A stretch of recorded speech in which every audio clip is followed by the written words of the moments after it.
I'm Mackenzie Price, and welcome to Gifted Minds Beyond the Classroom. As parents of GT kids, one thing we don't have to worry about is them not being smart.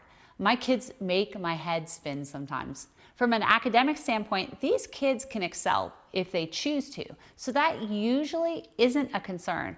But I believe that so much of what allows a gifted and talented child to not just succeed, but truly unlock their potential is the development of life skills. The list of important life skills is long. At GT School, I help kids develop skills like taking ownership, ambitious goal setting, and having a mastery mindset. Kids don't necessarily learn these skills in the classroom, especially GT kids who can meet the standards expected without really having to try. But even the basic skills we use to handle day-to-day stuff like focus and self-control, problem solving, and communication are underdeveloped in kids today. And if your child is twice exceptional, this could be an even bigger issue in your life. To launch our first episode focused on life skills, I invited Duke University professor Sue Wasiolek to join me. You will hear about her various roles and how she has built a strong connection with young people at the university for over 4 decades. Not only is college about academics, but it's also a really big life skills test. As parents, have we raised them with the basic skills necessary to be out in the big world by themselves? Dr. Sue knows about this firsthand because she's seen kids succeed and fail. If you are like me, you may think you do a good job with this, but I know that I accidentally do things that sabotage my kids' development, and I don't mind calling myself out. We can all use help in this area. So at the end of the episode, I'm going to give you 3 takeaways that will help you crush this parenting thing. So check it out as we go beyond the classroom. Dean Sue, I have heard about you from so many of my friends who went to Duke. I feel like you are famous. Thank you so much for joining us. Mackenzie, it's a real treat to be with you today. But you need to know I am not famous. But as a dean of students, we deal so many times with disciplinary matters. And I think when you talk with former Duke students, you're hearing about their experiences with me in my role as the dean of students. They may not admit to you that they had disciplinary issues, but maybe they did.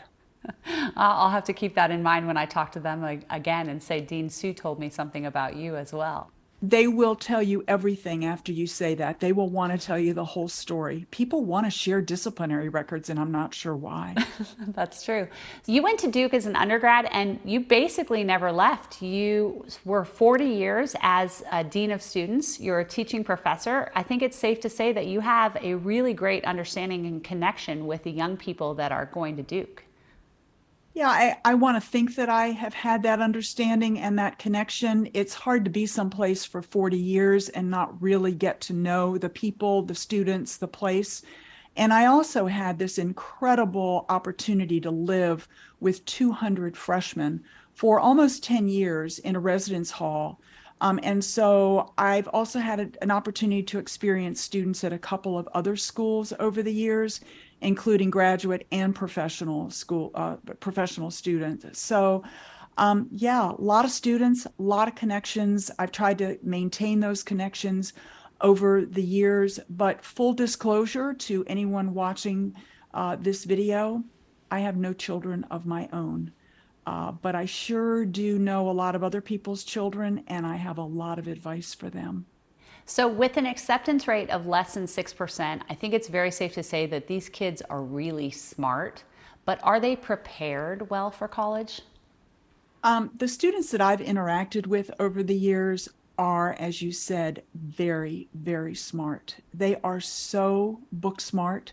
They know the traditional school subject matter areas as well as any 17, 18 to 22-year-old that you could possibly imagine. But many of them do have to make some adjustments to just tackling some of the issues that come about with more difficult level college classes. And they may have to also figure out how to study more effectively and how to manage their time. So many of them were able to do both of those things very easily in high school, where they really need some work. And this has become more evident in the last probably 10 to 15 years, is just in their overall preparation for life. More specifically, what you and I may have considered very simple life skills that sort of lay the basis and the foundation for adulthood are frankly woefully lacking in so many students today. Um, it used to be that there were a lot of jokes, even when I went to college, about being able to do your own laundry, that was something that you needed to learn before you left home. But today, even for many highly resourced students, they don't even need to worry about how to do their laundry because their parents have arranged and paid for some type of weekly laundry service for them. Parents today have a better relationship with their children than ever before, any generation before. And I think that part of that really great relationship is the support that parents are showing to their children. The question is, when does that support start and stop? And how do we make certain that it is done in such a way that we are really preparing kids for life after childhood? That is a great piece of wisdom that we should all be thinking about. A lot of kids are lacking those basic skills like cleaning up after themselves. Even talking to other people, I think communication has become an issue. I have friends who will go to a restaurant and they will order for their children as if the waiter and the child aren't right there. You know, they'll say, "What would you like?" The child will say what they want, and then they'll repeat it to the waiter, and it's crazy to watch that. Yeah, it is crazy. I sort of call that the parental translation. And they refer to their child who is sitting, as you said, right there, almost in the third person. Um, and I notice this so much when I am talking with students and parents about the college application process and the admissions process, which is a whole nother subject for a whole nother day. But I might ask the student a simple question about, tell me about yourself. Tell me about what you like to do. What is your favorite topic? And immediately the parent will jump in and feel compelled to answer for that student. So I've had to actually invite parents to leave the office so that I could have a private conversation with their child and make certain that I would get the answer from the child directly. One of the most frustrating things for me has been talking with parents and a student about the college admissions process, and the parent jumping in and saying, well, we are applying to this school and we have decided that we will be looking at this number of schools. And we have decided that on the application, we are going to include this. And I have to stop, but sometimes I hesitate to not stop and say to the parent, we, we are doing all of these things. And I'll give you another example. Certainly these days, none of us want to get sick. We've been dealing with COVID and so many other illnesses over the last several years. But when we do need healthcare, when we do get sick, we want to be able to access it, know how to make an appointment, know how to find a doctor. And so many of our college campuses have outstanding student health centers and counseling centers, but students just come to college and they don't know how to make an appointment, even with these student health centers and with these counseling centers. So that's just another one of those basic skills that I think students arrive at college that they don't have. I totally agree with that. I think it's such a slippery slope for parents who we want to help, but then sometimes we end up going overboard.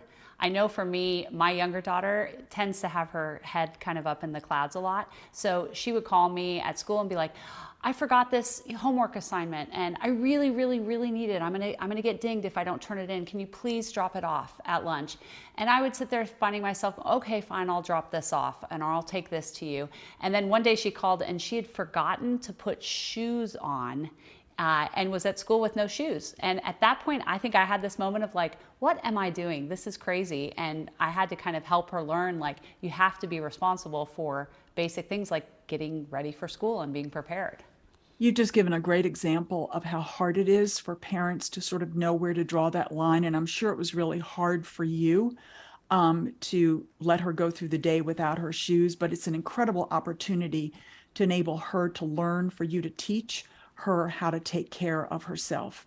Another example of encouraging instead of doing for the child is related to cars. And so many students bring cars to college these days. And frankly, owning a car and operating a car is an adult experience. But when something goes wrong with that car, students kind of freak out. What to do? How do I get it fixed? Where do I take it? Some students don't even know how to really get gas. And so, again, this is an opportunity for parents to provide encouragement, some feedback, some emotional support. And, it's just important that parents give their students a chance to take on that responsibility and do it for themselves.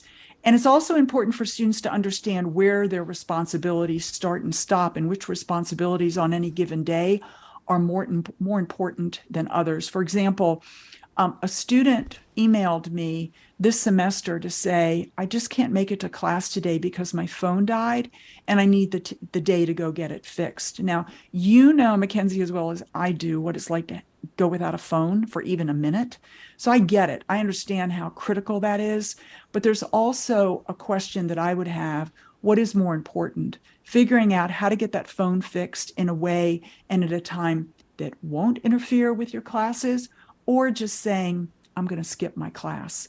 I think the answer that I would suggest a student should land on. This extends even beyond school and it can affect their future. I think you've had examples where you've worked with, students who are post-college and aren't quite dealing with these skills very well.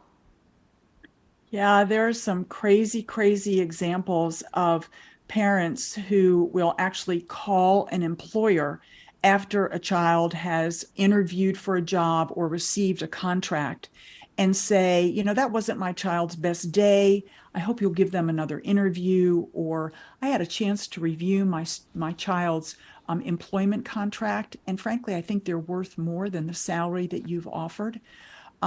Crazy to think about. And I know that those parents are the exception, but those kinds of things do happen. And I think that they are examples of times when the parent has really taken the parenting role way, way too far.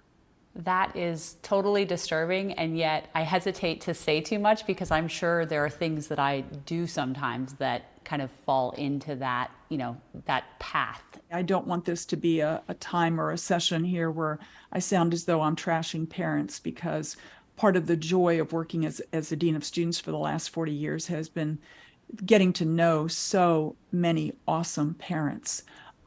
So, we can all take a little bit of advice or feedback, and that's what this is intended to do. So we've been talking about some of the kind of basic life skills that come in day-to-day living, but I think they go even deeper than that. Can you talk about some of the larger issues that you're seeing? The skills that I think we all want to develop as adults into adulthood are things like integrity, our ability to problem solve. Self-awareness is a real big one these days. Self-regulation, fairness, collaboration, all of those things are so critical, I think, to our happiness and success, personally and professionally. But more generally, and I think we've already talked about this, children just need to learn how to be responsible for themselves, how to support their families and their communities, and how to help others around them when they need that help. So I recognize, as I said before, that I know that parents are generally, operating from a basis of love and wanting the best for their children. But these kinds of skills that I just named are ones that they need to encourage their children to acquire and give them the opportunities to do so as they are growing up. That's absolutely great advice, Dean Sue. So now the big question, what can we do to better prepare them for life? Well, the first thing that I mentioned is parents have to figure out the time and the way in which to best let go, and to turn over some of these responsibilities to their children. And, that's just kind of the opportunities that everyday life presents to parents. There are also some more structured programs that are available. And just getting back to what people can do on any given day, if a child has a problem to solve and an opportunity to make a decision on their own, Parents just need to let their children make those decisions, live with those decisions, live with maybe even their non-decisions. Because otherwise, I'm not exactly sure how a child is supposed to learn how to become a responsible adult. I do know it's really hard for parents to observe their children experiencing, frankly, any level of discomfort, but that's what a parent's job is. It's not to eliminate all the discomfort, but to let their child sort of deal with that discomfort and be there, as I said before, to provide the emotional support. I've also heard parents say many times that being a student, particularly in college, but even in high school, is a full-time job, and they need to support their child in getting that full-time job done. By letting them focus exclusively on their schoolwork in high school or in college so that they can get those great grades, so that they can get into a great school, graduate or professional, and get a great job, what parents are actually doing is taking away those opportunities for their child to become a responsible adult. That really hits me because both my girls are very focused on doing well in academics, and I'll find myself sometimes cleaning up after them because I feel like their time's too valuable. And you're not doing them any favors. It may be a feeling of short-term comfort, but in the end, that discomfort is going to be experienced, I think, in a bigger and worse way down the road. With all of your experience in the field, you have become a part of an organization called Ever Scouts. Can you tell me a little bit about that? Yes, I'd be delighted to tell you a little bit about Ever Scouts. It's a fun, unique program that invites children to learn how to think critically and problem solve in a community-based, cooperative, collaborative way with other children.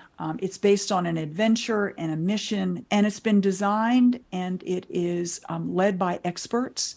And it focuses on teaching all the life skills that I mentioned earlier, like integrity and self-awareness and self-assertion, and curiosity and fairness and compassion and empathy. And again, all the things that we feel that we need to acquire to be happy and successful adults. I love to hear your passion for this and just your advice. You have so much knowledge and experience working with these really bright young people. So I really appreciate your time here. Thank you. This has just been, as I said before, a real pleasure. Thank you. Ready for today's takeaways? Here are the 3 things from this conversation with Sue that will help you the next time you are tempted to order for your child at a restaurant. Number 1, provide opportunities for ownership. Encourage your kid to speak for themselves when talking to adults. Include them in making plans and allow them to step up. Number 2, give them responsibilities. Children need to learn how to be responsible for themselves, their families, and their communities. Give them chores around the house and allow them to practice managing their schedules. Number 3, allow them to feel discomfort and even fail. Let kids make decisions, especially when you're tempted, but out, and allow them to problem solve and learn from these experiences. Thanks for joining me, and for all of your friends who can relate, tell them about Gifted Minds. Check us out on YouTube or your favorite podcast platform and leave us a review. Let's go crush this.